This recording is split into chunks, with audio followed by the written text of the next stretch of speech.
Jo Widya. Ya. Apa kabar Mas Jo? Baik. Still alive, Pak. Pasti baik ya. Ya. Sip, alhamdulillah. Oke, sebelum Mas Jo saya suruh kenalan ke teman-teman semuanya, saya mau sedikit bercerita nih tentang di mana sih saya, di mana sih kita hari ini Pak, Mas. Ya. Kalau Pak nanti tua amat. Ini adalah kita ada di sebuah ruangan namanya Mandiri Digipreneur Hub Podcast, salah satu ruangan yang menjadi bagian daripada Solo Tenopak.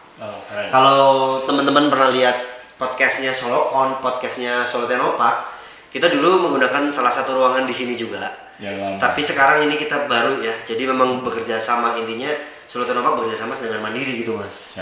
Nah, untuk warga Solo ataupun luar Solo yang mungkin mau penasaran, pengen lihat seperti apa sih sekarang Tenopak gitu, Solo Tenopak, silakan bisa datang. Mungkin akan ada sesuatu yang membuat wow gitu ya, karena sekarang ini saya lihat terasa seperti lebih kayak mall di sini tuh. Iya, modern ya. Ingin. Ya. Oke, dan kali ini di edisi kali ini kita masih di Mandiri Digipreneur Hub Podcast, berada di kawasan Solo Tenopak. Dan juga nanti akan tayang di channel Solo Tenopak. Kita tetap ngomongin tentang teknologi, tentang startup, tentang UMKM, tentang entrepreneur gitu ya. Judulnya aja Digipreneur. Dan hari ini langsung berkenalan Mas Jo. Ya, nice. Oke, terima kasih Mas Sukma. Sebuah kehormatan bisa hadir dalam acara Mandiri Digipreneur Hub Podcast. Dan khususnya hari ini untuk Solokon ya.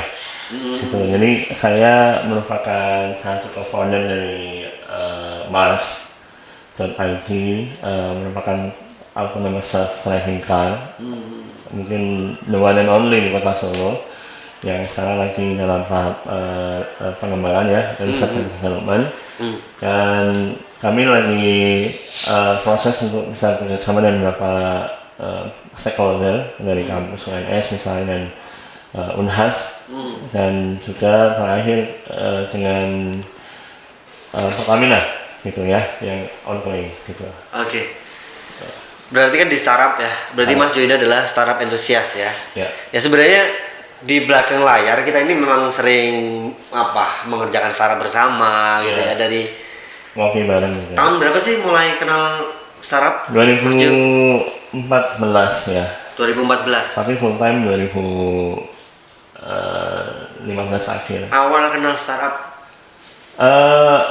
Karena waktu itu tertarik dengan mungkin awal 2012-13 ya, itu kan banyak kayak semacam Tokopedia dan sebagainya itu. Nah, saya waktu berpikir waktu awal punya HP Android di industri gitu kan, kok ada aplikasi berbahasa Indonesia gitu. Saya pikir ini apa, saya buka menarik gitu, dan saya baca ternyata memang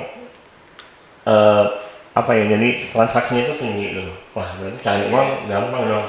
Bikin saya gitu.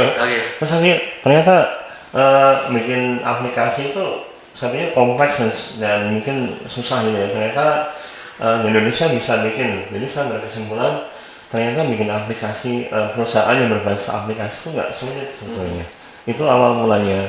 Tapi mulai kalau itu masih bekerja di perusahaan sampai dengan tahun 2015 saya bikinkan mulai untuk full time gitu. Karena nggak bisa di kantor gitu. Oke.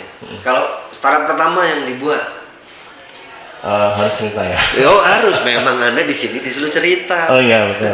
Jadi saya punya namanya Rational Studio. Rational Studio, oke. Itu software house yang bergerak di bidang on demand app. Jadi kan bikin aplikasi dan pesanan. Terus ada banyak juga yang kita kerjakan ke digital marketing dan sebagainya. Cuma kalau itu timnya kita ada sempat 5 orang gitu. Dan karena mungkin pecah fokus ya, akhirnya karena harus berpikir antara ngerjain produk atau project gitu. Nah akhirnya kami berpikir ada yang bisa di project untuk cari uang harian, dan produk untuk idealisme kita gitu. Dan ternyata memang ya baru belajar awal ya, jadi dan akhirnya terus close gitu. Mas sorry, menghadapnya gini. Oh ya. Iya. Kalau gini kesannya kita malah kayak apa ya, kalau bahasa Solonya jotaan dengan mic-nya gitu. Okay. Gini, karena pick up area di sini gitu ya. Oke. Nah, startup waktu itu rice mill itu berarti ada software house. Yeah. Nah, ini what kind of startup yang sebenarnya yang orang kadang kan definisinya simpang siur ya.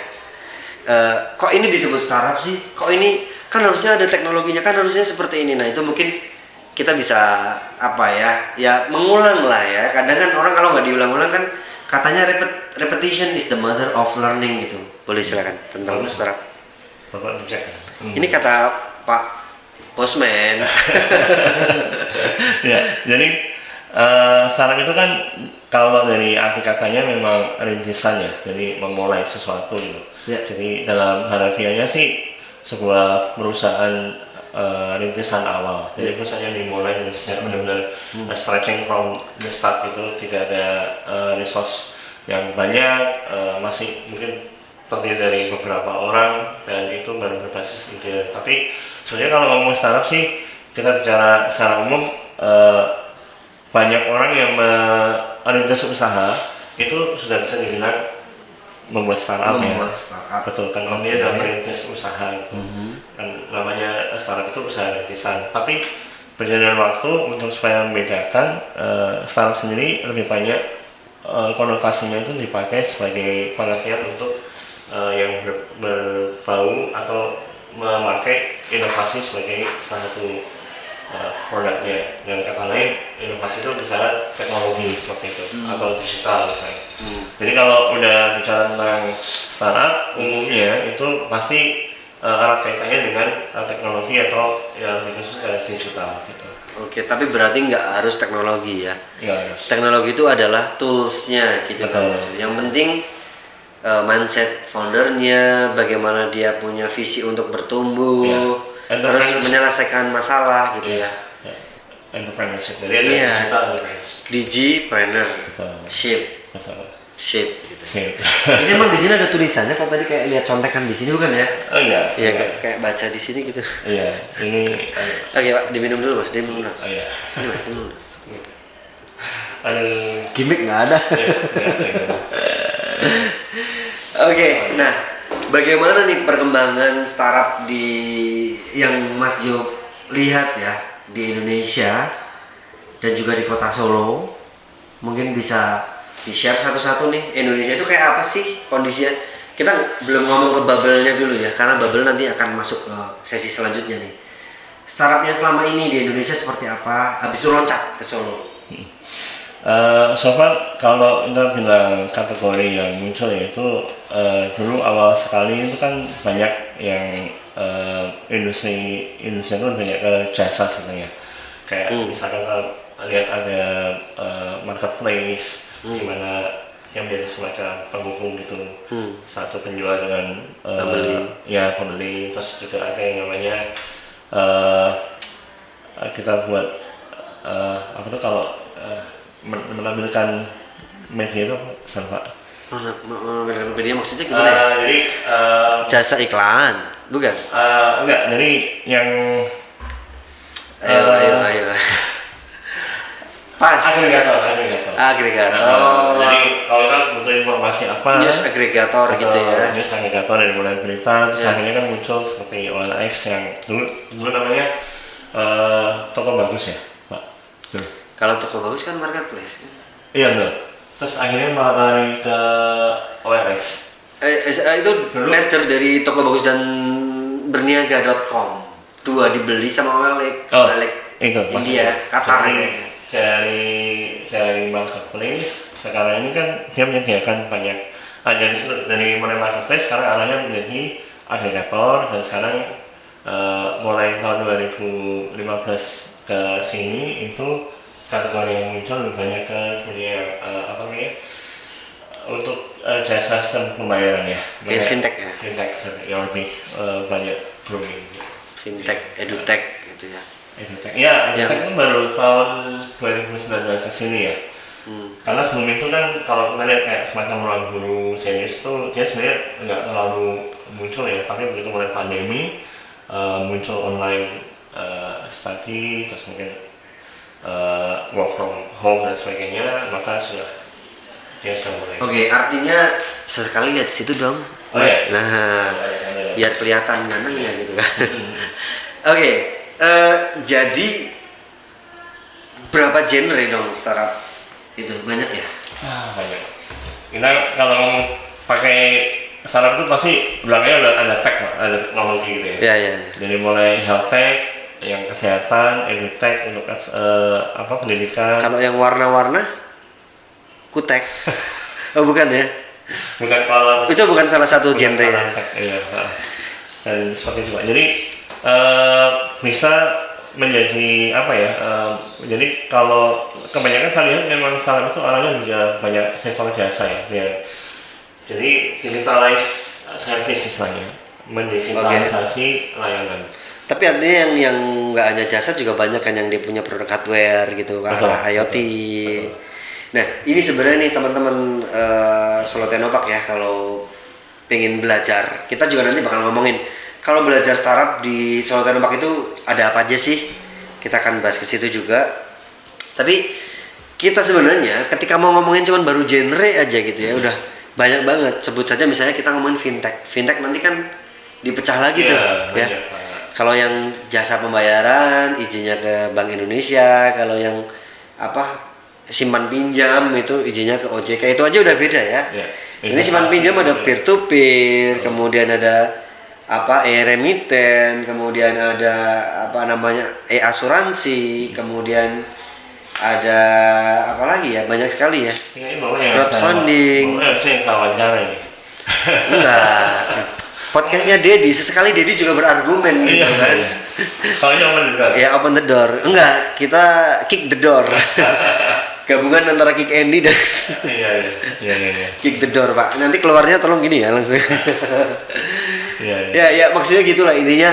Nah jadi kita itu perlu banyak belajar basicnya juga dulu ya, dan itu banyak dan harus diketahui supaya nggak ada istilah latah gitu ya.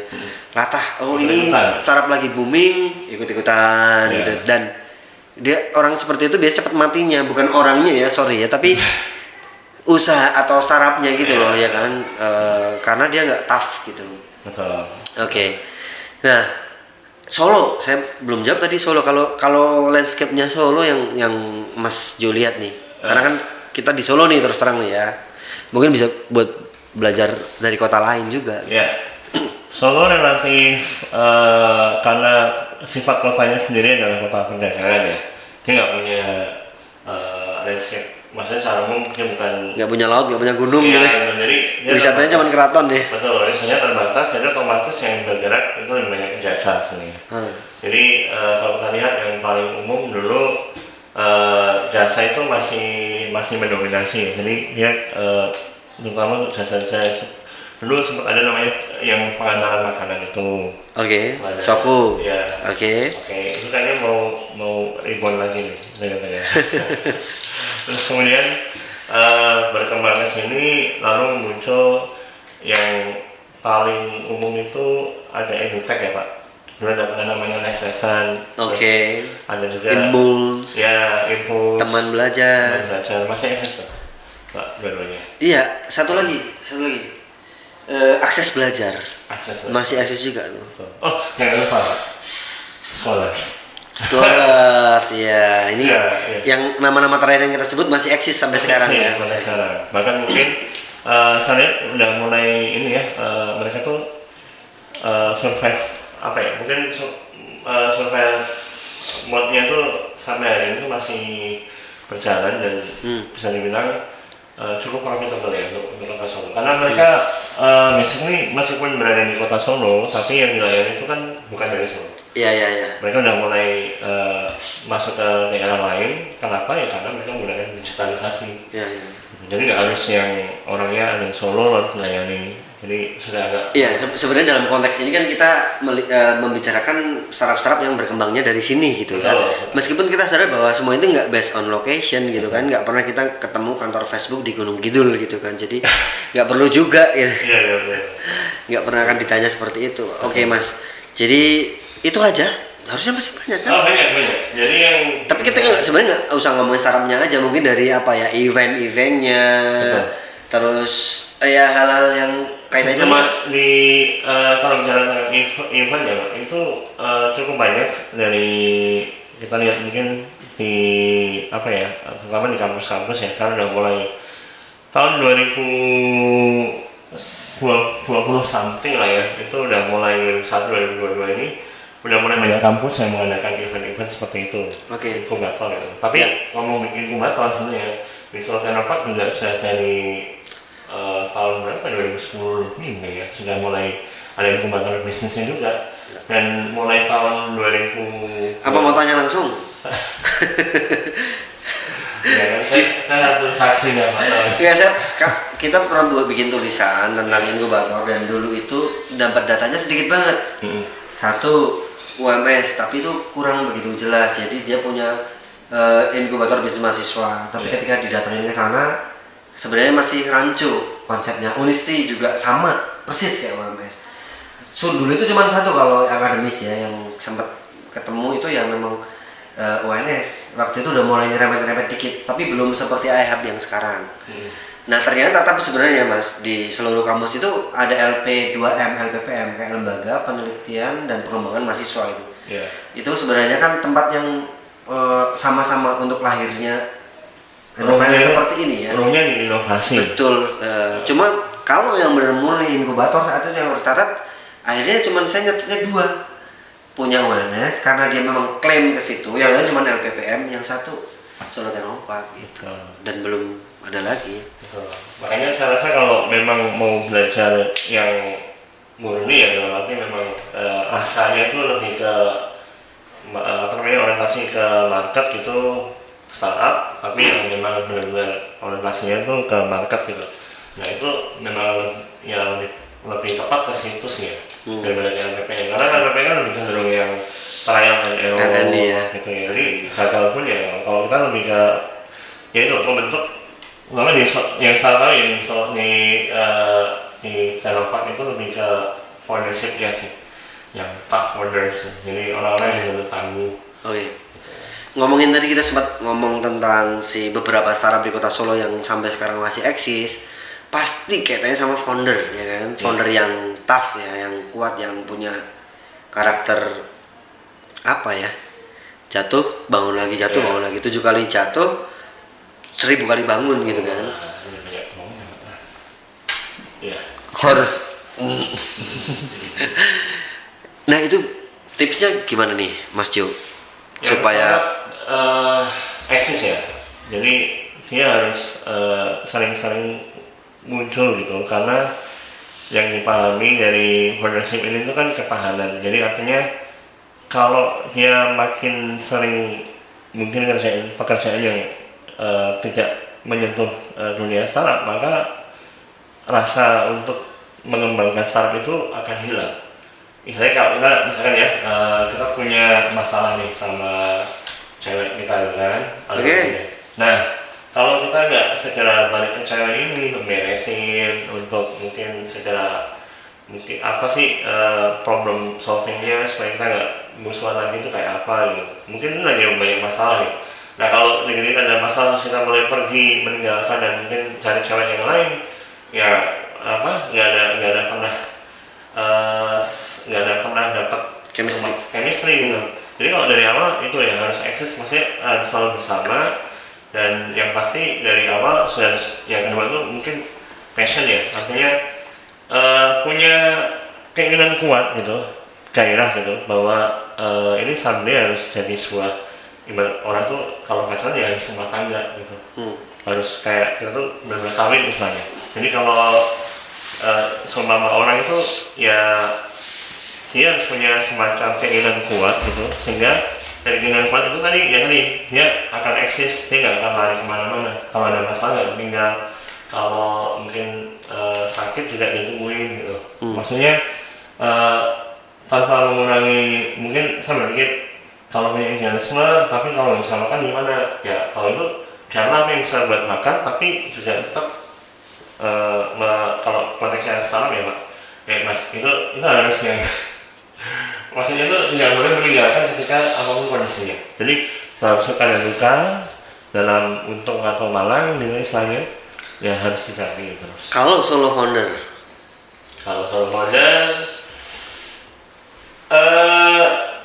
tidak disarankan ya, karena ya kalau nanti urusannya ke visi juga kan betul tidak dianggap tidak kuat karena dia akan terlalu egois. Betul di situ kan. Betul, karena gini, yang ketiga sebenarnya tadi saya belum sampaikan tuh networking ya.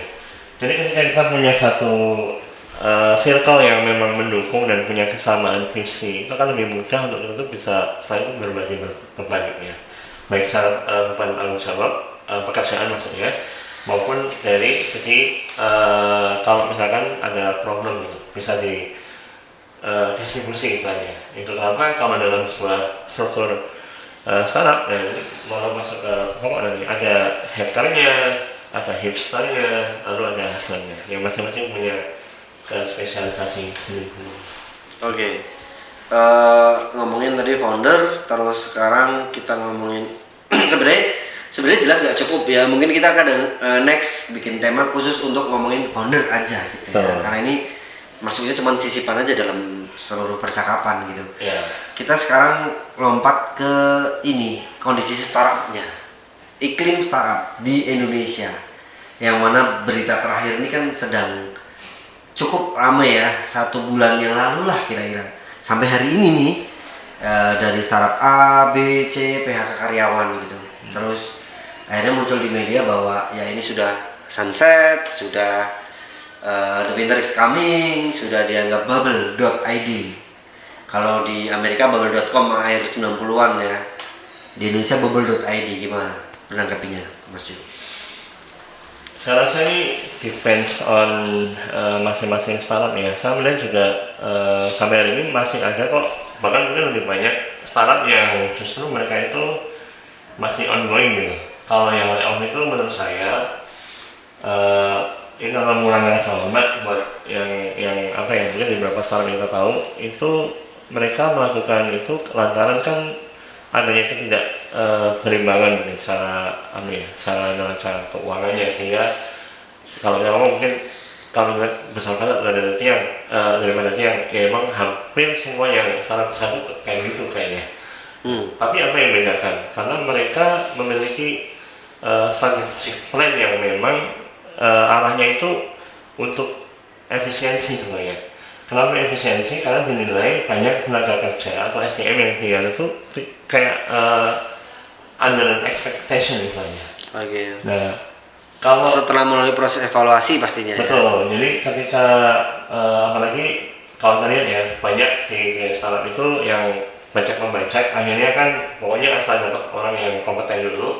Tapi somehow kita bicara SDM itu nggak melulu tentang kompetensi. Ada banyak orang pintar yang tapi nggak loyal, atau mungkin mereka yang sebenarnya punya pengalaman banyak tapi juga jadi troublemaker gitu.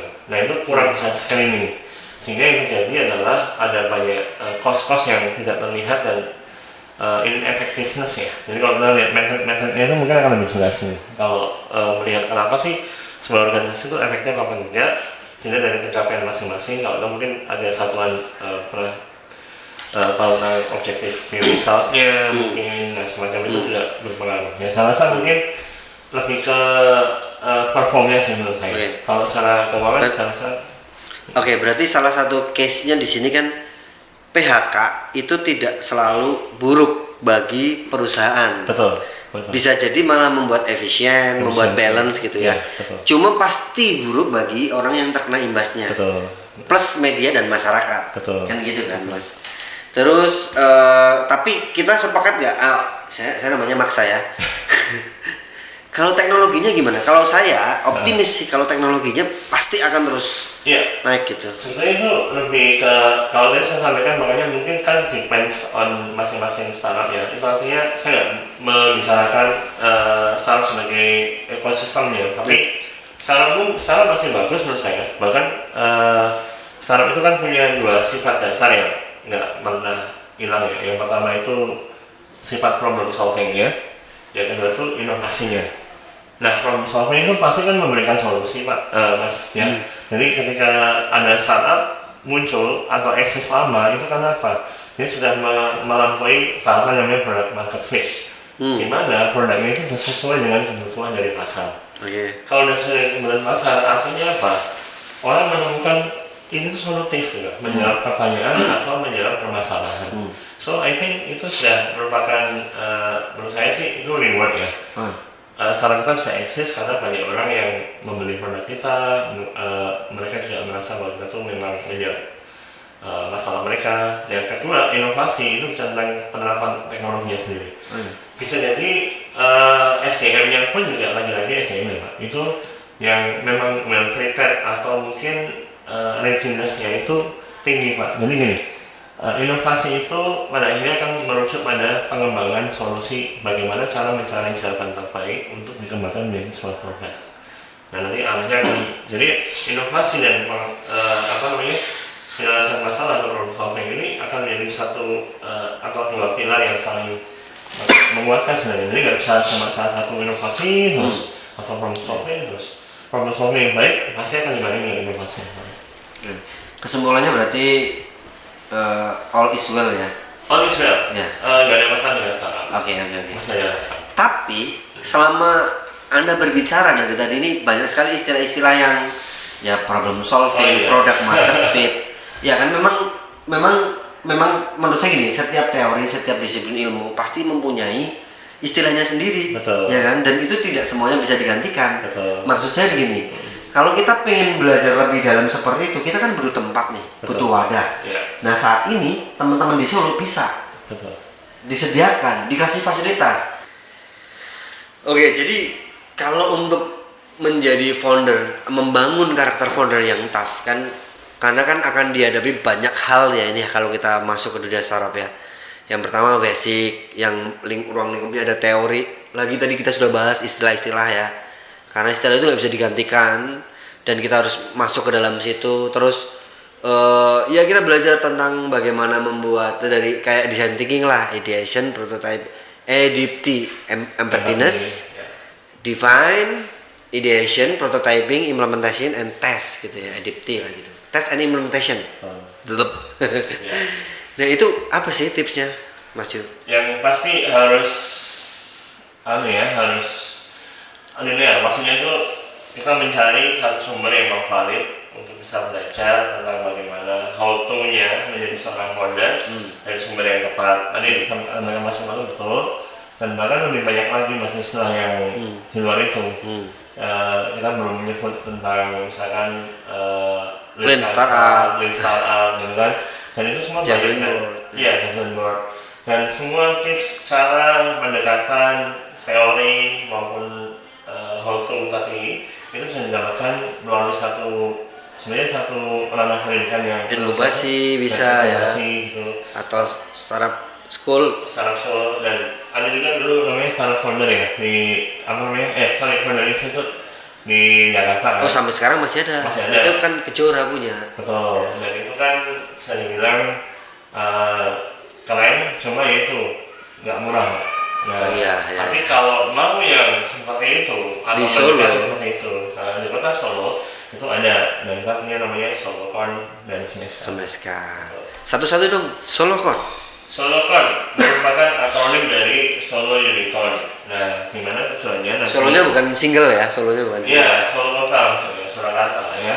Jadi tujuan dari program ini itu adalah membuat membentuk satu karakter founder yang kuat, tangguh, yang nantinya itu diharapkan menjadi atau membuat sebuah produk yang bisa menjadi problem solving atau jawaban bagi banyak permasalahan di masyarakat, dan akhirnya bisa dikembangkan menjadi sebuah entitas usaha yang besar dan berkembang, dan itu nanti menjadi salah satu Solocon seperti halnya Gojek, Tokopedia, Traveloka. Lalu Semeska itu singkatan dari Small Medium Enterprise Surakarta. Skanya Surakarta ya. Bukan musik ya. Nah, jadi Semeska ini karakternya lebih ke yang konvensional, Pak. Konvensional. Jadi, betul. Atau yang non digital lah ya. Non digital. Kalau konvensional itu kesannya yang satu tuh sophisticated, satunya tradisional gitu. Iya. Nah ini biasanya saya nggak terlalu mementingkan unsur teknologi dalam operasional. Tapi biasanya menggunakan juga. Misalnya dia promo digital marketing kan pakai teknologi juga kan gitu. Betul. Jadi mereka tuh lebih bisa bilang mungkin untuk beroperasi sehari-hari itu lebih apa ya, lebih sederhana. Jadi seperti halnya UMKM pada umumnya gitu. Jadi tidak menekankan inovasinya itu lebih kepada inovasi yang sifatnya itu praktis ya, yang sehari-hari dipakai untuk misalkan mengembangkan menu baru, semacam itu, atau produk fashion yang baru, semacam itu. Oke, kalau temen-temen nih mau daftar bisa kemana nih Mas Jo? Ada yang sorotan di sorotan.id dan di SMSK-nya bisa buka di smsk.sorotan.id. Dan dari video tayang ini, dari video ini kita masih akan open pendaftaran sampai dengan tanggal 27 Juli. Jadi ya 2359 lah. Jadi yang bagi teman-teman yang ada di kota Solo nih ya, yang di luar kota Solo boleh mention langsung ke pimpinan daerah masing-masing supaya dibikinin. Ya, sama siapa sih kalau mau? Oh ya, kita ini ya roadshow. Ya. Terus langsung aja daftar, nggak usah lama-lama ya. Dan kita podcast ini juga kita bakal akan ada terus, kita akan datengin dari banyak bintang tamu yang lain lagi nantinya ya. Mungkin besok sama Mas Jo lagi kita akan undang ke sini lagi. Kalau udah sama 1000 bintang tamu dulu ya.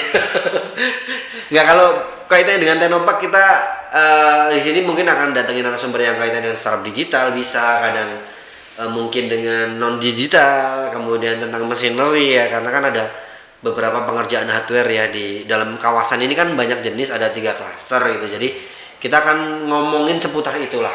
Nah, karena hari ini kita di tempat baru, meskipun podcast ini nggak baru-baru amat ya, udah cukup lama, pernah beberapa kali. Namun ya ini seperti episode pertama gitu ya. Nah, tapi ya agak canggung aja sih. Cuman nggak ada salahnya, nggak ada masalah juga dari tadi, dan senang sekali juga bisa ngobrol dengan Mas Jo. Ya jelas teman-teman harus apa ya, semangat. Ya semangat pasti. Ya jangan lupa pokoknya nonton terus lah podcast dari Mandiri Digipreneur Hub yang juga diselenggarakan di Solo Tenopak, karena ini berada di kawasan Solo Tenopak. Dan sekali lagi Mas Jo terima kasih. Sama-sama. Salaman dan sampai jumpa.